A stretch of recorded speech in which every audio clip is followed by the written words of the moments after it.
Dear students, आज की इस वीडियो में हम पढ़ेंगे 10th क्लास की एक poem fire and ice written by Robert Frost. Fire and ice मतलब आग और बर्फ। रॉबर्ट फ्रॉस्ट की जो पोएम्स होती हैं उनमें जनरली डबल मीनिंग छुपा होता है। मतलब जो शब्द होते हैं वो बड़ा जनरल सी बातें बताते हैं, लेकिन उनके पीछे एक डीप फिलोसफिकल मीनिंग भी उनका होता है। तो हम पढ़ेंगे इसमें और दोनों ही मीनिंग्स को, जनरल मीनिंग और उसका फिलोसफिकल जो डीप मीनिंग है, उसको भी समझने की कोशिश करेंगे। ठीक है स्टूडेंट्स, ठीक है, शुरू करते हैं हम। सम से the world will and in fire. Robert Frost कहते हैं कि कुछ लोग मानते हैं या कुछ लोग कहते हैं कि यह संसार आग में समाप्त हो जाएगा। सम से इन आइस, और कुछ लोग ऐसा कहते हैं कि यह संसार बर्फ में समाप्त हो जाएगा। From what I have tasted of desire. अब रॉबर्ट फ्रॉस्ट कहते हैं कि जैसे कि मैंने इस इच्छा को परखा है, जो डिजायर है, महत्वाकांक्षाएं हैं, उनको मैंने समझा है, उनके आधार पर आई होल्ड, मैं समर्थन करता हूं, मैं उनके साथ खड़ा होता हूं। With those who favour fire, मैं उन लोगों के साथ खड़ा होता हूं जो ये मानते हैं कि यह संसार आग के साथ खत्म हो जाएगा। बट इफ इट, इट का मतलब है यहां पर यह संसार। दोबारा देखें, but if it had to perish twice, परंतु इस संसार को यदि दोबारा समाप्त होना हो या इस संसार को दोबारा समाप्त किया जाए, तो आई थिंक, मैं सोचता हूं, I know enough of hate, तो मैं पर्याप्त रूप से जो हेट है उसको भी जानता हूं। उसको भी जानता हूं का मतलब वह भी यहां पर बहुत ज्यादा है। To say that for destruction ice is also great, जो आइस के हिसाब से है, यानी जिसकी कल्पना, वह हेट जिसकी कल्पना आइस से की गई है, वह आइस भी इस संसार को नष्ट करने के लिए बहुत बड़ी चीज है। इज ऑल्सो ग्रेट यानी बहुत ज्यादा है। एंड वुड सफाइस, और वह इस संसार को समाप्त करने के लिए सफिशिएंट भी होगी। ये चीज था जो जनरल मीनिंग था रॉबर्ट फ्रॉस्ट का। लेकिन यहां पर क्या है, देखने वाली चीजें, उन्होंने दो चीजों को पॉइंट आउट करने की कोशिश की है।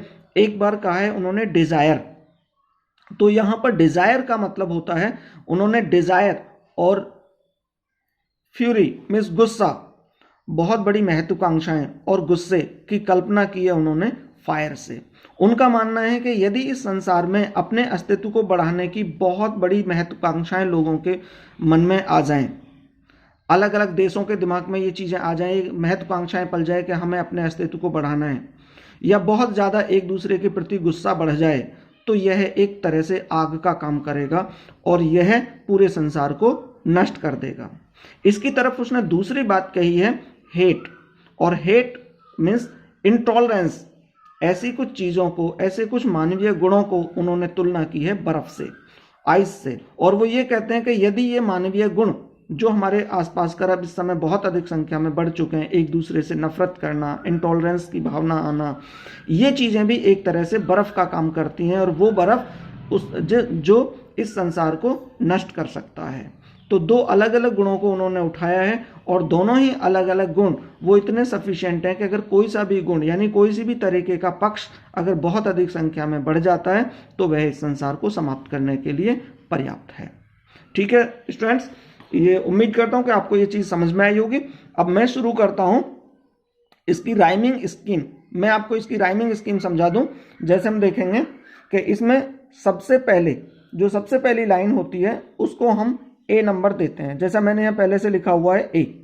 ठीक है, अब क्या करना है कि जो पहला लास्ट वाला वर्ड है फायर, आप देख रहे होंगे यहाँ फायर, तो फायर जैसे और भी जो राइमिंग बन रही है, जैसे जो लाइनों के लास्ट वर्ड से अगर फायर की कहीं राइमिंग बन रही है तो उसको हम ए नंबर देंगे। जैसे फायर को हमने ए दिया है, आइस इससे राइमिंग नहीं बन रही है तो हम यहाँ पर ए नहीं देंगे। अब दूसरा देखेंगे डिजायर, डिजायर से इसकी राइमिंग बन रही है तो इसको भी हमने ए नंबर दे दिया। डिजायर के बाद फिर से फायर आया तो हमने इसको भी ए नंबर दे दिया। ठीक है, उसके बाद फिर हमने दिया है ट्वाइस, ट्वाइस से हमारा ए नहीं बन पा रहा है, तो मीन्स ट्वाइस इसके साथ राइमिंग नहीं कर पा रहा है। हेट भी इसके साथ नहीं कर पा रहा है, आइस भी नहीं कर पा रहा है, ग्रेट सफाइस। मतलब केवल 3 वर्ड ऐसे हैं इसमें जिसको हम कह सकते हैं कि तीनों का अपना आपस में राइमिंग बनना है, तो हमने तीनों को ए नंबर दे दिया। अब इसके बाद हमें क्या करना है, दूसरी वाली लाइन पर पहुंचेंगे और दूसरी लाइन को हमें मार्क देना है बी, ठीक है। और उसके बाद में देखेंगे आइस को राइमिंग करता हुआ कोई लाइन और कौन सी है, ये वाली लाइन हमारी बी, ये बी हो गया, ठीक है। इसके बाद में हेट, हेट यहां पर कोई चीज नहीं कर रहा है, मैच नहीं कर रहा है, आइस को फिर से ये कर रहा है बी, ठीक है। बी के बाद में फिर हमको लेना है आइस और सफाइस, यहां पर भी हमने बी ले लिया। इसके बाद आता है अब हम तीसरा लेटर लेंगे सी, तो सी किससे मैच या कहां देखेंगे, सबसे पहले ये मार्क हो गया, ये मार्क हो गया, ये मार्क हो गया, ये मार्क हो गया, ये, और इसके बाद में बनता है हेट, हेट को हमने ले लिया यहां पर सी, और सी के साथ फिर जो राइमिंग करेगा उसको हम सी मार्क देंगे और वो बनता है हेट के साथ ग्रेट। तो अगर हम इस पूरी पोएम की राइमिंग स्कीम निकालना चाहेंगे तो हम अब ऊपर की लाइन से शुरुआत करेंगे।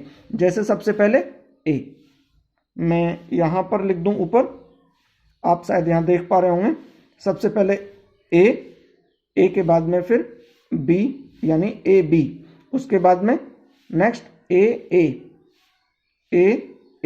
ये हमने ले लिए, उसके बाद में बी सी, यहां ले लिया हमने बी सी, ठीक है। उसके बाद में फिर से अगेन बी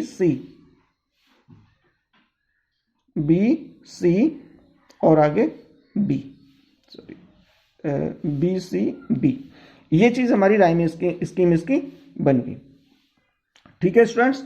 तो ये थी आज की हमारी वीडियो इस पोएम से रिलेटेड, और उम्मीद करता हूं कि ये आपको समझ में आया होगा, ठीक है। और ठीक है, फिर आज के लिए गुड बाय, टेक केयर।